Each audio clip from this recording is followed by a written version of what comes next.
com a boa vontade para ouvir e refletir. Que Jesus seja o nosso hóspede de hoje. Interrompendo, para continuar na próxima semana, o nosso estudo sobre as conexões do Espiritismo com outras áreas do saber, que tal nós falarmos hoje sobre a criação divina? Somente uma parte desta obra maravilhosa, os vegetais e os animais. Na sequência, a visão espírita sobre a epilepsia. Seria uma doença física ou espiritual? E no quadro Presença Literária, focalizaremos uma biografia de Allan Kardec. Vale a pena conhecer esse super resumo, mas obviamente também toda a obra. Numa realização da Associação de Divulgadores do Espiritismo do Paraná e do Clube do Livro Espírita de Curitiba, Diálogo Espírita está no ar.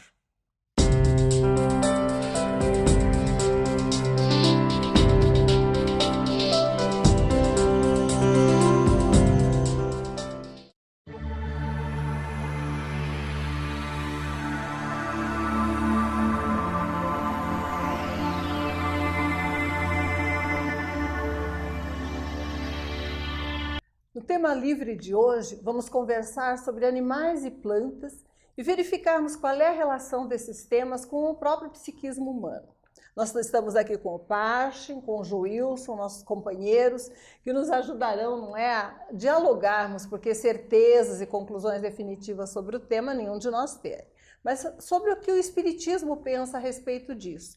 Qual é a primeira questão, né, que nos ocorre quando nós pensamos a respeito disso? O homem, ele tem em si toda uma estruturação, automatismos, instintos, sensibilidade. Ele foi criado pronto, com tudo isso armazenado dele, houve um longo processo evolutivo. Existe alguma correlação entre a evolução das espécies e a evolução do próprio princípio espiritual? É isso que nós vamos tentar delimitar, ou pelo menos iniciar uma reflexão a respeito. Vamos poupar o Parchin, vamos começar com o Joilson hoje. Certo. É o tema mais difícil, Joilson. Pois é. Nos cristais, o pessoal fala tanto de cristal, não é? Nos cristais, haveria algum tipo de elemento estruturador ou a matéria se organiza por si mesma? Deve existir, com certeza, né? Lembrando que, se nós pegarmos o Livro dos Espíritos, tem uma parte em que Allan Kardec vai comentar a respeito dos 3 reinos. E que nós estagiamos por todos eles. Então, no início da nossa criação, nós passamos lá pelo reino mineral, depois de períodos de evolução, passamos pelo reino vegetal, o reino animal, e até que chegou um momento em que houve a transformação em espírito, a transformação daquele princípio espiritual, que estagiou. Então, logo existe, sim, algo que esse princípio organizador, que é esse princípio inteligente. Como é que a gente nota isso no cristal? É uma pedra. Nós temos que lembrar que o átomo está evoluindo e dentro do processo de evolução do átomo ele tem que passar pela organização de todo tipo de molécula. E os cristais no reino inanimado são moléculas de alta complexidade. Então há um aprendizado, sem sombra de dúvida, do princípio inteligente, aonde ele começa a adquirir esses campos organizadores de cristais. Os cristais têm várias formas. Nós podemos ver um cristal de sal, gema, ser reconstruído dentro de um líquido com sal. Da onde ele tira essa reconstrução? Do seu campo organizador. De modo que esse aprendizado da estruturação do reino mineral vai depois servir para estruturar as coisas mais complexas, por exemplo, do próprio genoma no reino vegetal e no reino animal. Eu acho que teve um jesuíta francês, se não me engano, um teólogo, Pierre Chardin, ou Chardin, que estudou o assunto. Se não me engano, ele tentou mostrar que havia um psiquismo, porque a matéria não se organiza por si mesma, né? Ela tem que ter um agente estruturador externo, isso a ciência já concluiu. Ele tentou demonstrar que haveria um psiquismo agindo sobre a organização do cristal, numa organização ainda, ou numa reação involuntária, automática, né? De atração apenas, mas que, mesmo involuntária, teria que ser um agente externo à matéria. Me parece até que ele foi condenado, né, pela Santa Sé, teve que fazer voto de silêncio, perdeu a cátedra em Paris, foi exilado. Ele disse assim, né, os cristais são verdadeiras sociedades moleculares, verdadeiros povos organizados e regidos por um princípio de orientação, matematicamente preciso, e neste princípio está mencionado o psiquismo. Nossa, faleceu em quê? Acho que em 55. Imagine, na época, né, as conclusões, como é que ele poderia, né, desenvolver essas pesquisas. Foi uma pena, realmente, o voto de silêncio, né, ter sido exilado para a China, porque poderia ter contribuído mais, mas espiritualmente, com certeza, deve continuar suas pesquisas. E se nós analisarmos, se esses princípios organizadores não tivessem aprendido a estruturar no reino mineral, como estruturaria para a vida? Como aquelas células, aqueles seres unicelulares aprenderam a se estruturar em formas complexas, porque já traziam um aprendizado anterior, não é? Mas se uma pedra tem isso, um cristal, né? Eu imagino a planta. E a planta? A planta é realmente uma questão incrível, não é? Onde a planta tem princípios tão bem estruturados que ela sabe o que é o heliocentrismo, o que é o geotropismo, ela sabe organizar, naquele aparente caos da planta, há princípios organizadores muito bem definidos, calculados matematicamente, que podem prever a posição de uma folha ou a posição de uma pétala numa flor, mesmo antes de existir. Ora, se existe um princípio matemático capaz de prever isso, não é? Mesmo em plantas extremamente complexas, é porque existe um princípio gerador que tem uma inteligência que agrupa daquela maneira. Então isso é transferido, sim, para as plantas. Então, Júlio, o que o Livro dos Espíritos fala sobre isso? Planta tem algum princípio espiritual, gente? Planta sente? Planta tem alma? O Livro dos Espíritos vai falar que as plantas, elas não pensam, né? Elas só têm a vida orgânica. Mas a planta ela não tem a alma, né? É só o princípio espiritual ali existente, sim, mas a alma ainda não. E só tem a vida orgânica.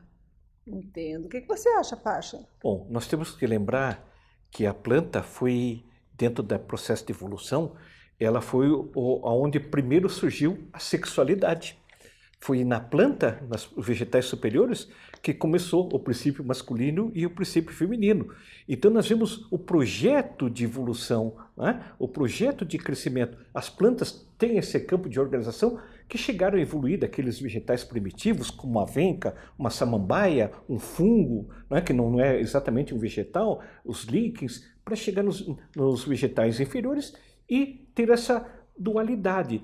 Este aprendizado é que foi transferido para os animais, porque até então o reino animal se dividia, né? Era divisão celular, não tinha uma reprodução sexuada. Então veja a importância do aprendizado desse princípio inteligente, a memória acumulada, que a geração ou passo a passo da evolução vai ficando registrado no princípio inteligente para ele galgar uma etapa seguinte. E tem planta no plano espiritual, Júlio? Tem, inclusive o André Luiz comenta nas suas obras que as plantas lá elas são muito diferentes.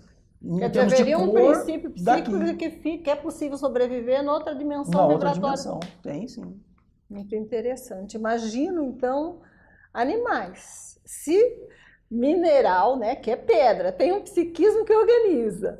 Planta tem um princípio espiritual que sobrevive à desagregação do corpo e ainda agrega memória, né, que vai contribuir para a gênese, depois para a herança genética que chega até o ser humano. E os animais? Animal pensa? Animal tem alma? Meu cachorrinho não vai morrer para sempre? A palavra alma é que precisa ser melhor definida. Se considerarmos alma a que existe no espírito, o animal não tem alma. Se considerar o princípio espiritual, até podemos dar essa denominação. Mas o animal tem sim o princípio inteligente, ele tem o princípio espiritual bem individualizado e que continua acumulando conhecimentos dentro do processo de evolução desses animais. A única coisa que o animal não tem, vamos chamar entre aspas, a alma do animal não tem, é a consciência do ser. Autoconsciência. Ela nunca tem isso, mesmo numa nova aproveitamento, numa nova encarnação. Pensamento contínuo.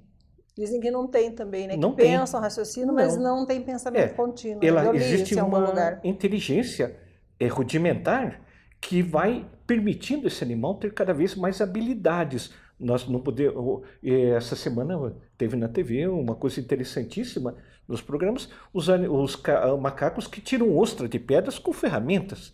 Quer dizer, uma coisa impressionante o nível de aprendizado. Escolhe a pedra com o ângulo certo para bater, abrir a ostra e comerem a ostra. Quer dizer, da onde veio isso? Um processo de aprendizado contínuo, preparando o princípio inteligente para a futura transformação em alma.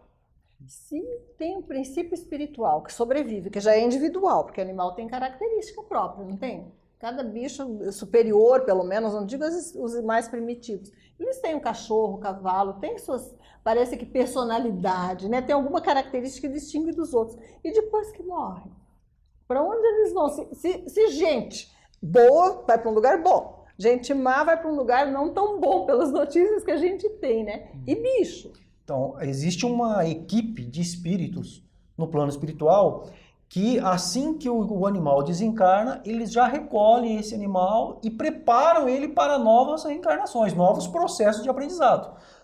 Isso ocorre quase que instantaneamente. Alguns ficam para auxiliar em alguns trabalhos na espiritualidade. Mas a maioria, o que nos relata André Luiz, o Livro dos Espíritos, eu acho que o Livro dos Médiuns também vai falar alguma coisa nesse sentido, é que os animais, eles são preparados para reencarnar quase que de imediato.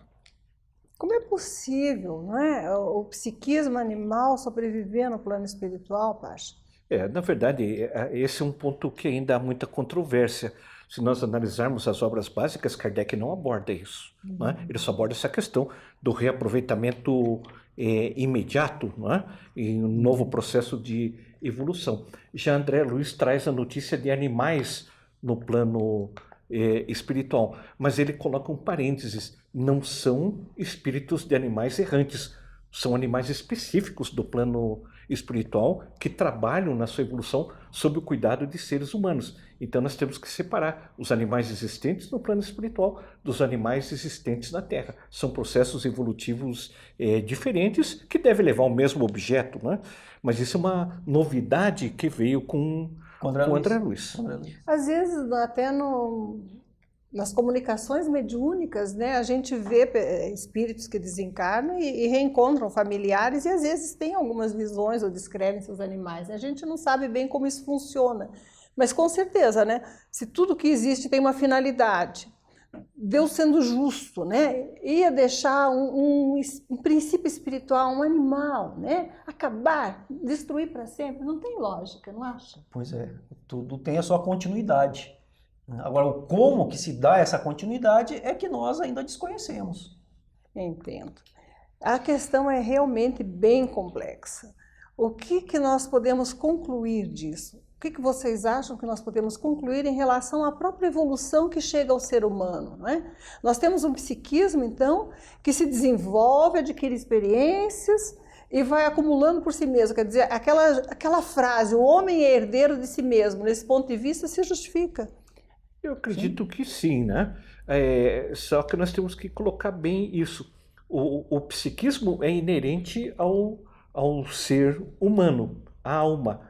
Nós temos que dar uma outra denominação que ainda não temos a isto que o princípio inteligente traz, que não deixa de ser, você colocou bem que cada animal tem uma personalidade e isso é verdadeiro, até dentro da mesma espécie temos personalidades diferentes, mas tudo, sem sombra de dúvida, está dentro de um plano útil e de evolução da própria espiritualidade. Os próprios espíritos falam que tudo se encadeia na natureza. Bom, falando nisso, nós poderíamos resumir então. O homem, ele tem em si a herança da sua época em que viveu, habitou, animou, ainda que como princípio espiritual, as esferas inferiores evolutivas. Aprendeu a atração no mineral, sensibilidade no vegetal. O que ele aprendeu no animal? Instinto. Instinto. Razão no homem. E quando chegar a anjo, né, angelitude, vai ter conquistado o amor aos diferentes. Acho que aquela questão, acho que 540 do Livro dos Espíritos, que diz que tudo se encadeia na natureza, né? Do átomo ao arcanjo, que também começou por ser átomo, né? Tudo tem sua finalidade, tudo evolui. O que isso nos lembra? A nossa responsabilidade nesse processo evolutivo, né? Nosso papel de merecermos, de dignificarmos a herança que nós mesmos construímos e aproximarmos o quanto possível os nossos passos da etapa seguinte, que é a conquista do amor pleno. Muita paz, permaneçam conosco. A Casa Editora O Clarim divulga há mais de um século a luz e o conhecimento da doutrina espírita com valioso conteúdo, de belíssimos romances a esclarecedoras obras doutrinárias. Conheça, divulgue e compartilhe a lucidez do Espiritismo. Casa Editora O Clarim. Acesse www.oclarim.com.br.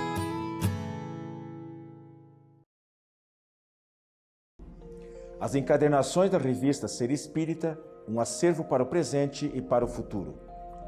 As encadernações da revista Ser Espírita organizam e protegem os resultados do estudo e das interpretações mais recentes sobre os princípios fundamentais da doutrina espírita, à luz da filosofia, da ciência e da religião.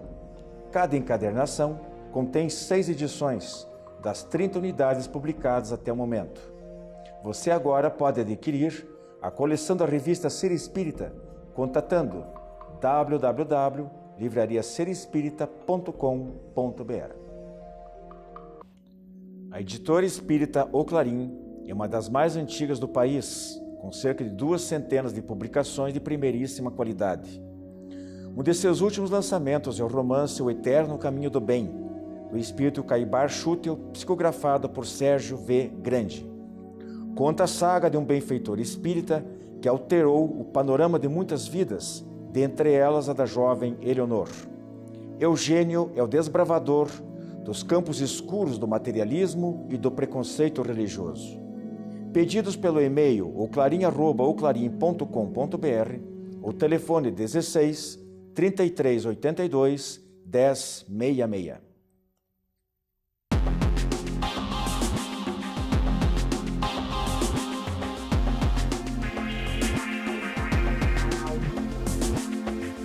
Olá, amigos. Estamos aqui novamente para responder a vocês algumas perguntas que nos são enviadas.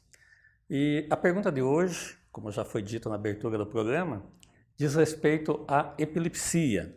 Então, nos pergunta, o nosso telespectador que nos enviou, a pergunta: qual é a visão da doutrina espírita sobre epilepsia e se a mesma é um processo obsessivo? Então, vejamos. Lá na Bíblia, nós vamos encontrar a passagem do menino epilético narrado por Mateus, na qual Jesus, então, tendo ameaçado o demônio, fez com que ele saísse da criança, que foi curada no mesmo instante. No livro A Gênese, Allan Kardec explica que a imensa superioridade de Cristo lhe dava tal autoridade sobre os espíritos imperfeitos, chamados na época, de demônios, que bastava ordenar que eles se retirassem e não pudesse mais voltar, que assim acontecia. Agora, para nós, espíritos em aprendizado, fazer um processo de desobsessão é um pouco mais complexo. Precisamos ter uma ajuda espiritual e muito carinho com os nossos semelhantes. Porque o verdugo que poderia estar, então, obsidiando alguém, pode ser a vítima do passado. E para sabermos, então, se o problema é um processo obsessivo, devemos analisar os tipos de reencarnação que essa pessoa, então, epilética está tendo.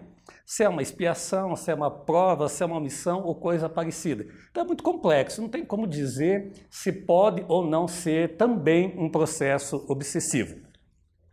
E a medicina descreve uma crise epilética, me permitam, aqui eu vou ler porque tem alguns termos técnicos, como sendo uma desordem cerebral causada por descarga elétrica anormal, excessiva e transitória das células nervosas, decorrente de correntes elétricas que são frutos da movimentação iônica através da membrana celular. Existem diversos tipos de crise de epilepsia, como a parcial, parcial e completa, e generalizada e tônico-clônicas. Essa é a explicação da medicina. Agora, quais são as causas da epilepsia? Já que alguns entendem que também possa ser um processo obsessivo. As causas da epilepsia podem ser desde uma lesão na cabeça por um parto a fórceps, é quando o médico usa desse aparelho para que a criança venha à luz, Pode ser também decorrência do abuso excessivo de álcool, de drogas ou de outras doenças neurológicas, que também podem gerar a doença. Então, são vários os fatores, né, que podem desencadear uma obsessão. E muitas vezes o paciente tem as convulsões e os exames realizados dão normais. Aí pode-se até ver a possibilidade de ser um processo obsessivo. Edivaldo Pereira Franco, no livro Grilhões Partidos, ele afirma que mesmo nesses casos, onde possa haver um processo obsessivo, tem que levar em conta, então, os fatores kármicos incidentes para que o devedor, no caso a pessoa que tem epilepsia, possa estar sofrendo esse processo. E que a doutrina espírita, nesse caso, pode atuar sim para ajudar o paciente nesse tipo de problema. Agora, vale ressaltar que num caso ou outro, a medicina terrena evoluiu bastante, não só por conta da cirurgia que é usada, quanto o resultado da medicação também, que às vezes é satisfatória e o caso acaba resolvendo aí mesmo, né? Existe, com relação ao processo obsessivo, algumas pessoas que não têm o estudo necessário, né, não conhecem o problema e alegam que a epilepsia é uma mediunidade que deve ser desenvolvida. E nós sabemos que não é bem assim. Toda a terapêutica ela é eficaz, tanto a da medicina como a da casa espírita, mas há que saber realmente qual é o processo. Pode ser feito os dois. Se a pessoa tem, como já foi dito, problemas epiléticos, faz o tratamento médico e a situação não resolve, pode sim, por que não, procurar uma casa espírita para ver se não é esse o problema, ou seja, uma obsessão. Agradecemos a todos e continue mandando as perguntas para que nós possamos respondê-las à luz da doutrina espírita. Fiquem em paz.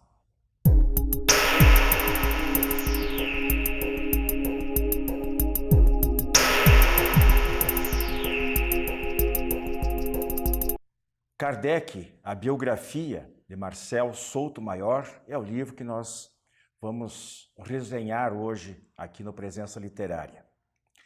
É o mesmo autor de As Vidas de Chico Xavier, que depois, no qual, né, no livro, foi baseado o filme sobre o Chico Xavier de 2010. Esse livro, Kardec, a biografia, tem 363 páginas, publicação da editora Record, e foi lançado em 2013. Para ser franco, eu não conheço outras biografias de Kardec para fazer uma comparação. Portanto, não tenho como emitir conceito se é melhor ou pior. O que eu sei, lendo este livro, que eu tenho em mãos, é que realmente o Marcel, apesar de ter, às vezes, abusar um pouquinho do estilo irônico, é um livro ótimo.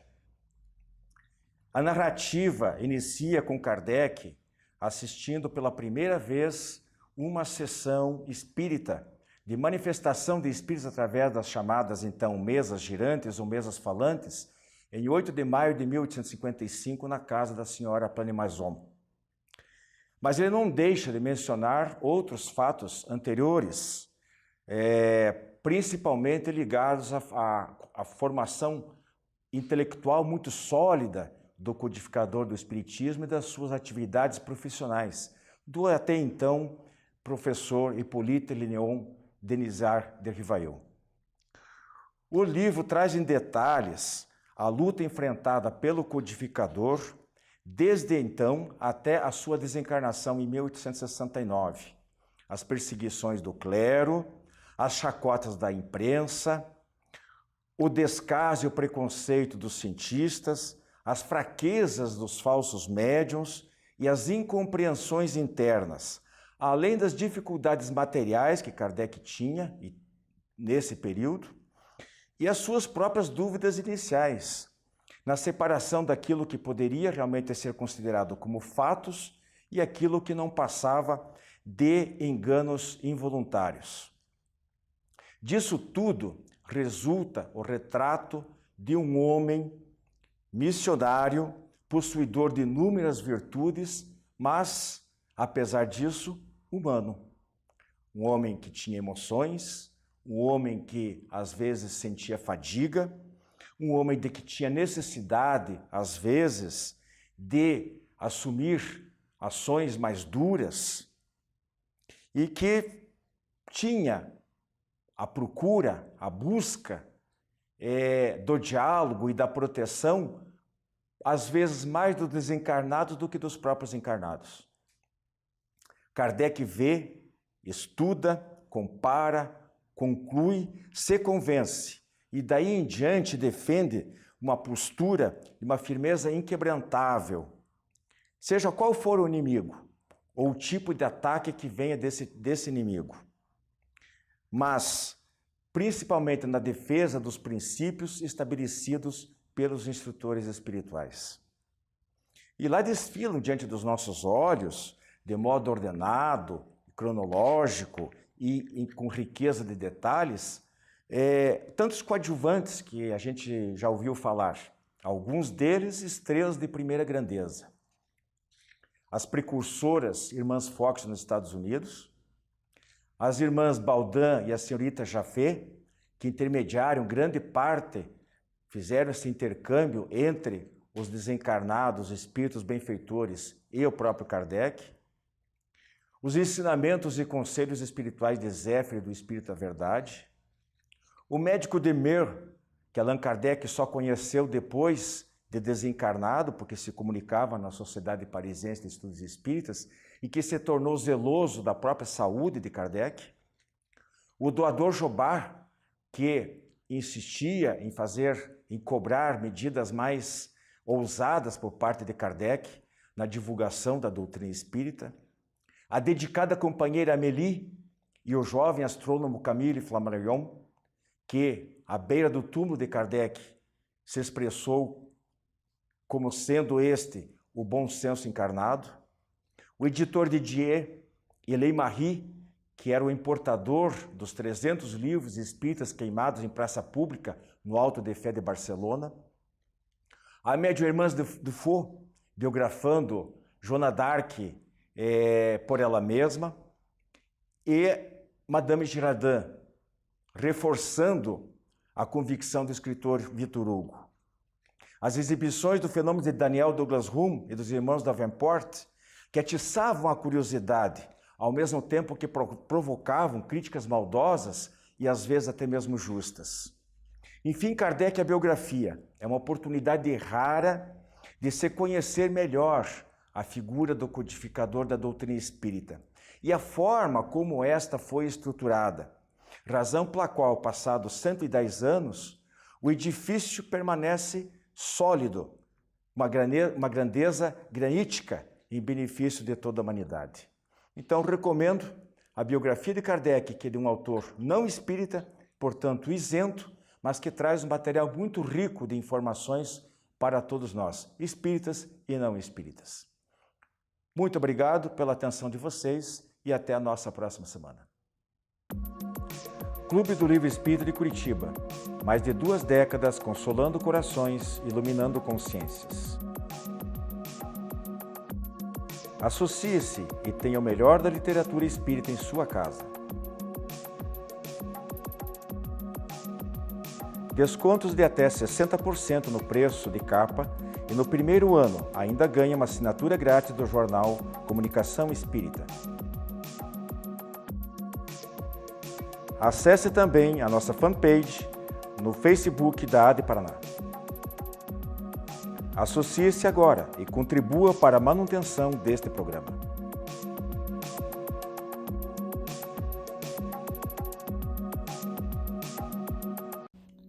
A editora espírita O Clarim é uma das mais antigas do país, com cerca de 2 centenas de publicações de primeiríssima qualidade.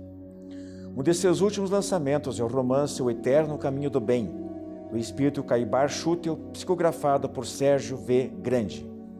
Conta a saga de um benfeitor espírita que alterou o panorama de muitas vidas, dentre elas a da jovem Eleonor. Eugênio é o desbravador dos campos escuros do materialismo e do preconceito religioso. Pedidos pelo e-mail oclarim@oclarim.com.br ou telefone 16 3382 1066.